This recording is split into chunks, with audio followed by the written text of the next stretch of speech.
Our hearts beat to the city streets. We began to feel the fire. We rise like tall buildings as the chemicals, they take us higher. The night's young and it's just begun as she puts her hand in mine.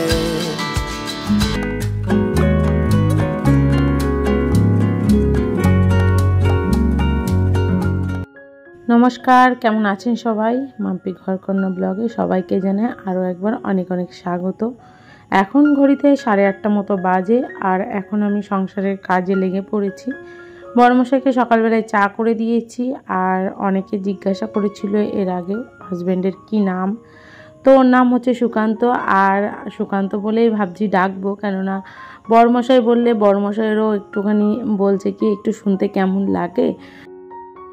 তাই বর বলল কি তুমি নাম ধরেই ডেকো, কোনো অসুবিধা নেই। কেননা আমি কোনো দিন নাম ধরে ডাকিনি, সেই জন্য আমার একটু কেমন লাগে, কিন্তু এবার থেকে ভাবছি নাম ধরেই ডাকবো, কেননা পারমিশন তো পেয়েই গেছি।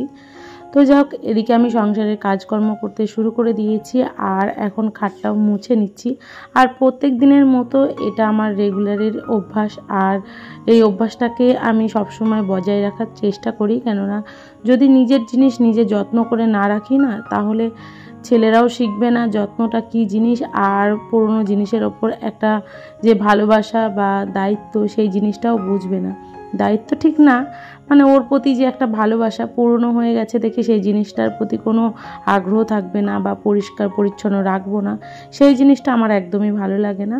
আমি চাই সমস্ত জিনিসই আমার কাছে প্রিয়, আর প্রত্যেকটা জিনিসই নতুনের মতো করে রাখার চেষ্টা করি, সেটা পুরনো হোক বা নতুন হোক। নতুন জিনিস তো আর সবসময় কেনা যায় না, পুরনোটাকে আগে আগলে রাখার চেষ্টা করি, তারপরে নতুন জিনিসের চিন্তা ভাবনা করি। তো যাই হোক, অনেক হয়তো জ্ঞান দিয়ে ফেললাম। তো এদিকে আমি ড্রেসিং টেবিলটা মুছে নিচ্ছি, আর ড্রেসিং টেবিলটাও খুব নোংরা পড়ে। প্রত্যেক দিন যেহেতু আমি মোছামুছি করি, আর একটু ধুলো পড়লেই একটু বাজে দেখায়। কালো জিনিসের ওপর বেশি ধুলো পড়ে, আর দেখলে বোঝাই যায় যে ধুলো পড়ে গেছে। আর আমাদের ঘরে যেহেতু স্নান করা নেই বা মেজে নেই, সেই জন্য একটু ভালোই নোংরা হয় ঘরদুয়ার। কেননা মেজে করা থাকলে এতটাও নোংরা হতো না। শুধু রয়েছে ইট পাতা, তার উপরে হালকা করে সিমেন্ট আর বালি গুলে ঢেলে দেওয়া হয়েছিল। তো সেই মুহূর্তে আমাদের একদমই অবস্থা খুবই খারাপ ছিল, আমরা কমপ্লিট করতে পারিনি, আর এখনও সেই অবস্থায় রয়েছে। কিন্তু তবুও একটু একটু করে করার চেষ্টা করছি সমস্ত কাজ। তো যতদিন এইভাবে চলা যায় চলবো, তারপরে একটু পয়সা করে জমিয়ে আস্তে আস্তে এই ঘরের মেঝেটাও করব। কেননা একবারে তো কোনো জিনিস হয় না, একটু একটু করেই করতে হয়। আর তিলে তিলে গড়ে তোলা আমাদের এই ছোট্ট বাড়িটাকে মনের মতো করে সাজানোর ইচ্ছা আছে। সেদিন যে আমরা বোর্ডগুলো কিনতে গিয়েছিলাম, সুকান্ত আর আমি, সুকান্তই লাগিয়ে দিয়েছে, আর বেশ সুন্দরভাবেই লাগিয়েছে। তো সমস্ত বোর্ডগুলো লাগানো হয়ে গেছে, আর একটা ঘরেরই বোর্ড লাগিয়েছি। শুধু যে ঘরটা আমাদের প্লাস্টার করে রং করে কমপ্লিট করা হয়েছে, ওটা হলো একটু বড় ঘর, সেই জন্য আমরা সবসময় বলি ওটা বড় ঘর। ওই ঘরেই আমরা এখন থাকি। তো যাই হোক, এরপরে ইচ্ছা আছে মেঝেটা করার, কেননা একটা ঘর যদি কমপ্লিট হয়ে যায় না, তাহলে পরের ঘরটা করা যাবে। কেননা একসঙ্গে সমস্ত কিছু করতে গেলে না ওই হাজা ভেজা হয়ে যায়, তখন আর হয় না, কোনোটাই ঠিকঠাক মতো হয় না। তো একটা ঘরের যখন প্লাস্টার হয়ে গেছে, ভেবেছি মেঝেটাও করে নেবো, কিন্তু তখন ওই সুকান্ত বারণ করলো, আর একটু পয়সা করেও টান হয়ে গেছিলো, সেই জন্য মেঝেটা আর করতে পারিনি। আর একবারেই যদি সমস্ত কিছু করি, তার একটা আনন্দ আলাদা, আর ধীরে ধীরে কষ্ট করে টাকা জমিয়ে করলে তার একটা আনন্দ আলাদা, দুটো দুই রকমই। তো এদিকে আমি এই রান্নাঘরে চলে এসেছি। রান্নাঘর বলতে আমার তো বারান্দার মধ্যেই রান্নার জায়গা, আপনাদেরকে তো বলেছি। তো অনেক দিন পর আজকে গ্যাসে রান্না করব, কেননা প্রায় 1 মাস হয়ে গেছে আমি ইন্ডাকশানে রান্না করছিলাম, গ্যাসটা নেওয়া হয়নি। তো ওই যে কিছু পয়সা সংসারের থেকে বাঁচিয়ে তারপরেই আমাকে সমস্ত কিছু করতে হয়। আর যেহেতু কিছুদিন আগে জামাই ষষ্ঠী গিয়েছে, এবছর তো জামাই ষষ্ঠী হয়নি, কিন্তু তবুও দিদুন এসেছিল, আর দিদুন এসেছিল বলে একটুখানি আমি দিদুনকে একটা শাড়িও দিয়েছি। আর আমি যতটা পারি আমার সাধ্যের মধ্যেই সবাইকে ভালো রাখার চেষ্টা করি। তো যাক এই জন্য গ্যাসটা আর তোলা হয়নি সব মিলিয়ে। তো আবারও পয়সা কড়ি জমিয়ে গ্যাসটা নেওয়া হয়েছে। আপনারা হয়তো অনেকে বলবেন যে হয়তো তোমার সংসারের তুমি বলছো অভাব বা কিছু, সেটা না, কিন্তু আমি যেভাবে আমার সংসারটাকে গুছিয়ে সমস্ত কিছু সামলে চালাই সেটাই আপনাদের সাথে শেয়ার করছি। আর একটা খাটনির ওপর যেহেতু সমস্ত কিছু দেখতে হয়, সেই জন্য একটু তো সামলে চলতেই হয়, সব দিক সামাল দিতে হয়। তো এদিকে আমি এখন রান্নাঘরের যে জিনিসপত্রগুলো রয়েছে সেগুলো একটু মুছে নিচ্ছি, আর মাসে একবার করে আমি এগুলো পরিষ্কার করি। আর এই তেলের বোতলগুলো এগুলো তো মাঝে মাঝেই পরিষ্কার করি। তো আজকে একটুখানি ডিপ ক্লিন করে নিলাম, আর কোথায় রাখবো সেটাই ভাবছিলাম। তো এই কোণাটায় রাখলে একদম ঠিকঠাক হবে, তাহলে ওই দিকটা অন্য কিছু রাখতে পারবো। আর এদিকে তো সেরকম কিছু রাখা যাবে না, সেই জন্য ভাবলাম গ্যাসের পাশেই রেখে দিই এই ট্রেটার মধ্যে। তো দুটো তেলের বোতল, একটা সাদা আর একটা সর্ষের তেল। তো আর এটা রয়েছে লবণের কৌটো, আর এটা হচ্ছে হলুদের কৌটো। তো এক জায়গায় ট্রে করে রেখে দিলাম। আর ওটা রয়েছে একটা সবজির মশলা। তো রাখার পর এখন আমি একটা গরম মশলারও প্যাকেট রয়েছিল ছোট করে, তো ওটা আজকে চিকেনে দিয়ে দেবো, তাহলেই হয়ে যাবে। আর এখানে একটা গাছ রেখে দিলাম। আর এই মানি প্ল্যান্ট গাছটা না একদম ছোট্ট একটা ডাল ভেঙে নিয়ে এসেছিলাম। তো বসানোর পর দেখছি আস্তে আস্তে গ্লো করে উঠেছে, তো বেশ ভালোও লাগছে। তো এইভাবে গুছিয়ে নিলাম রান্নাঘরটা। আর অনেক দিন পর গ্যাসে রান্না করব, তো বেশ ভালো লাগছে আমার। আর একদম জানলার নিচেই রয়েছে, কিন্তু একটু বড় তো আমার গ্যাস ওভেনটা, আর পাইপটা যেহেতু এই দিকে রয়েছে সেই জন্য একটু ডান দিকে চেপেই রাখতে হয় ওভেনটা। তো একটা উনান মানে জানলার কাছাকাছি পড়ে না। তো যাক এখানটায় এইভাবে সাজানো রয়েছে, আর কেমন লাগছে অবশ্যই আপনারা কমেন্ট করে জানাবেন। আর ভিডিওটা ভালো লাগলে লাইক করতেও ভুলবেন না। আর আপনাদের যদি ভালো লাগে ভিডিওটা, আমার চ্যানেলটা ঘুরে আসবেন, আর নতুন কোনো বন্ধু হয়ে থাকলে চ্যানেলটা সাবস্ক্রাইবও করতে পারেন। তো আগেই বলে দিলাম আজকে এই কথাগুলো।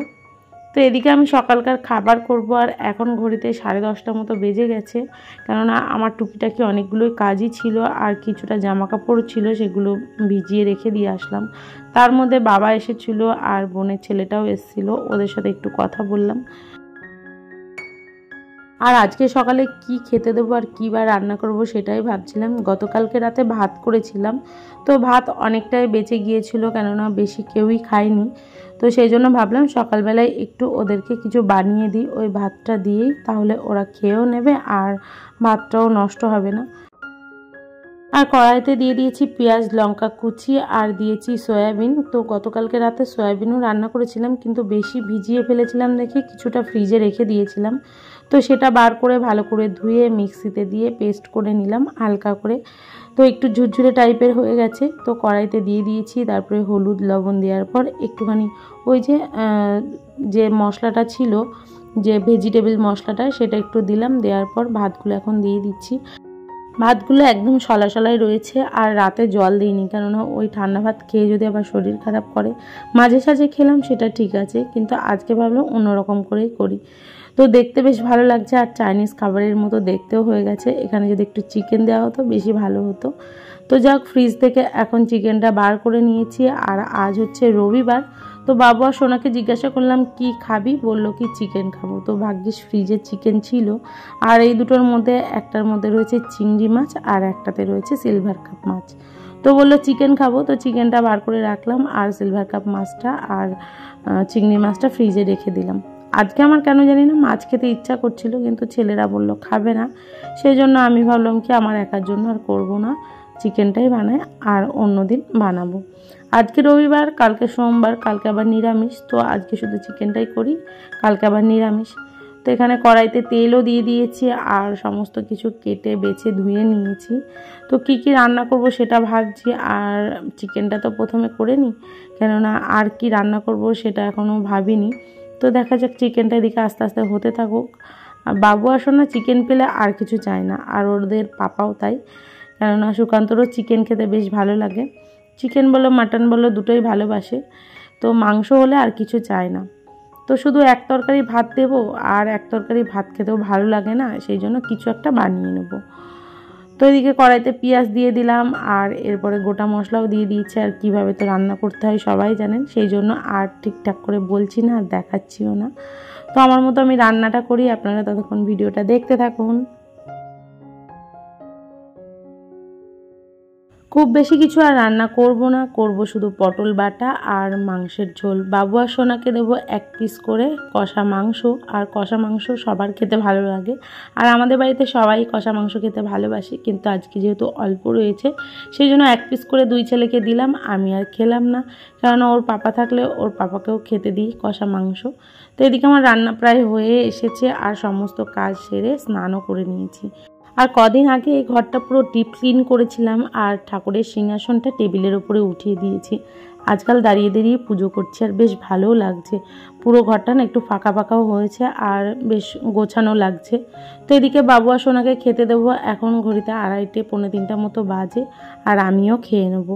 তো আজকে বৃষ্টি পড়ছে, ভীষণ মুষলধারে বৃষ্টি হচ্ছে, আর এদিকে পটল বাটা আর লাল লাল চিকেনের ঝোল।